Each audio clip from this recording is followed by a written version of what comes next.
Mr. Speaker, yesterday the Prime Minister set his growth test. He said if a policy is good for growth, the answer is yes. If it's not, the answer is no. This morning, the Chancellor embraced a series of Conservative policies.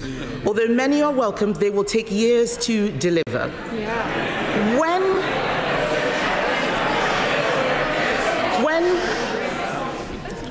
Mr. Speaker, when Conservatives left office, we had the fastest economic growth in the G7. What is the government doing for growth now? It's destroying it. Let's look at the employment bill. The government's own figures say it will cost business £5 billion a year. It clearly fails the Prime Minister's growth test. Will he drop it? Mr. Speaker, I think the proposition they left a golden inheritance was tested on the 4th of July, which is why they're standing there. But she asked what we're doing. The ONS say we've got the highest investment for 19 years. PwC, second best place to invest in the world. IMF upgrading growth, predicted fastest growing major economy in Europe. Wages up, inflation down. Mr. Speaker, there's more to do. We're reforming planning and regulation, building the new homes that we need, supporting a third runway at Heathrow. And as she admitted to the CBI in November, there's no point me just complaining about Labour, she said. It's obvious that we Conservatives lost the confidence of business. We're not taking lectures from them. Mr. Speaker, he doesn't want to talk about the employment bill because he doesn't know about it. Last week, he misled the House. He was not on top of his own education bill, listening to Sorry. We can't accuse the Prime Minister of misleading the House. No. But he can't do it. I'm sure there's words that you would prefer to use.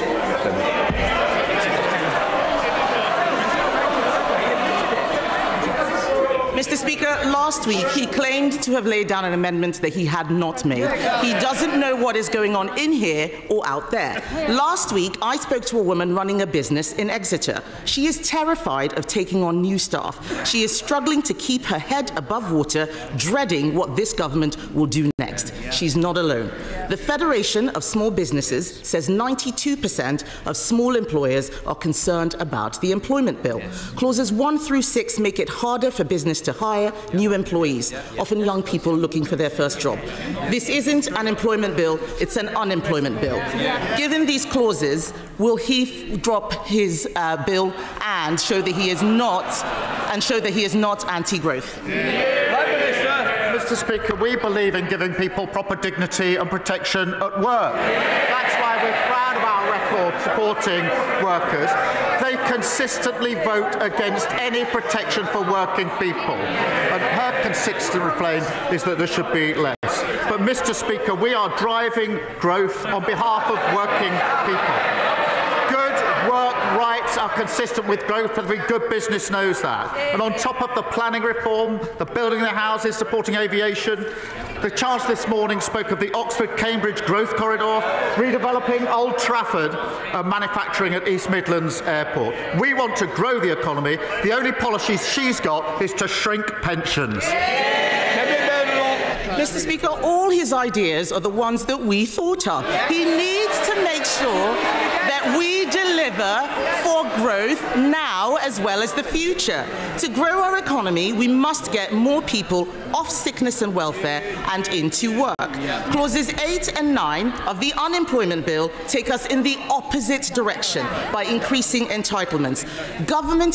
His government itself estimates that these changes will increase business costs from £600 million to £1 billion a year in sick pay. That will mean higher prices, fewer jobs, less growth. Will he drop these measures from the bill? No, Mr. Speaker. I think they're good for workers and good for growth. This is the same argument they made against the minimum wage and every protection for workers. And she says they're their ideas. Mr. Speaker, she says she's in support of a third runway at Heathrow. Her shadow transport secretary says that it would be calamitous. The shadow business secretary is busy writing letters opposing airport expansion in his own backyard. Shadow chief secretary says the Oxford-Cambridge idea is flawed and he's against it. We're the coalition of builders, they're the coalition of blockers. Mr. Speaker, he forgets his own Chancellor blocked an airport in her constituency. They are hypocrites, Mr. Speaker. Let's talk about this employment bill. Part 1 of the bill means a new employee could start a job in the morning and take their employer to a tribunal that afternoon. It is no wonder that this bill has been called an adventure playground for lawyers. This bill is terrible for business, but it is great employment for lawyers. I know the Prime Minister loves the legal profession, but he needs to stop being a lawyer and start being a leader.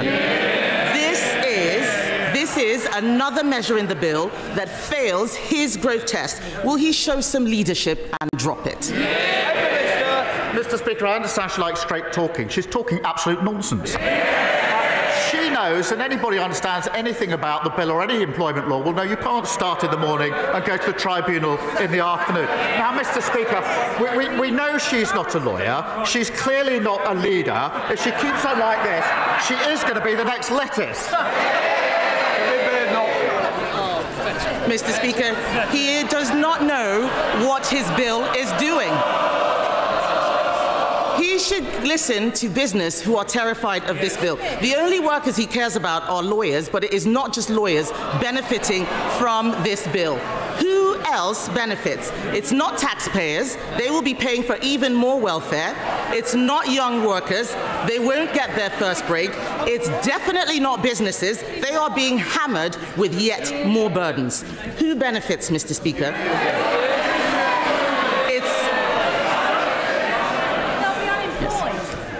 Who benefits? It's the trade unions. It's the trade unions.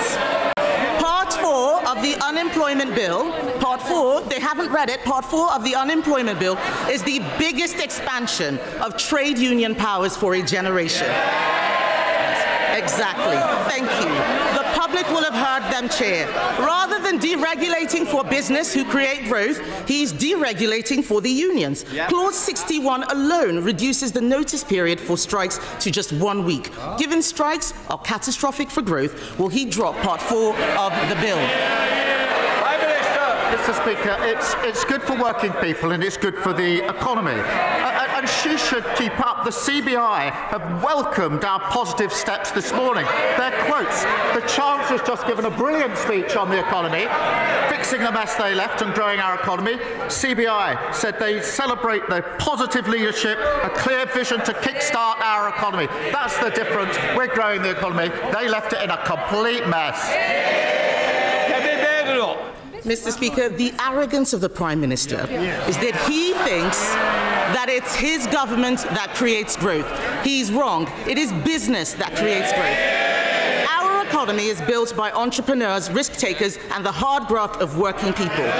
They know that you can't tax your way to growth. You can't borrow your way to growth. You can't legislate your way to growth. Other countries are serious about freeing business from red tape.